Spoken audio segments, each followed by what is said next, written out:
పని అలా అరుస్తారు అవతల పనులు ఒకలా లేవగానే ఈ ముఖం చూడటం నాకు అలవాటు కదట. లేంగానే నా ముఖం చూడడం అలవాటు, తేంగానే అమ్మకి మోట్లాడి తీయడం అలవాటు. అదేంటే అమ్మకేమి ఇస్తున్నాను నేను? ఏది ఇవ్వకపోతే మీరుడే వచ్చిన డబ్బంతా ఏ నూతులో గోతులో వస్తున్నట్టంట. పోయిన దీపావళి పక్కన గొలుచట్ట అని చెప్పాను. ఈ దీపావళి కూడా ఇల్లే పోతుంది. అబ్బబ్బబ్బా ఏంటే లేవగానే నీ గొడవ? ఆ నెక్లెస్ ఈ రోజు తీసుకొస్తానని చెప్పానుగా. ఒరే మాధవ, అమ్మా అన్నపూర్ణమ్మ తల్లి వస్తున్నాడు మీ అబ్బాయి. మీ అమ్మ పిలుస్తుంది.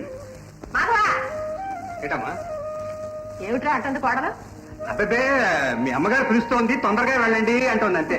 అబ్బో అబ్బో, అత్తగారంటే నా కోడలకి ఎంత వినయం, ఎంత విధేయత. ఆ ఊరికి ఈ ఊరెంత, ఈ ఊరికి ఆ ఊరే ఎంత అత్తయ్యా. విన్నావట్రా దాని మాటలు? ఇప్పుడు నేనేమన్నానంట్రా? అబ్బబ్బబ్బా ఇప్పుడు అది మాత్రం ఏముందమ్మా? అంతేలే నాయన, పెళ్ళాం కాదు బెల్లం. అయినా అడ్డాలనాడు బిడ్డలు గాని గడ్డాలు వచ్చాక బిడ్డలా?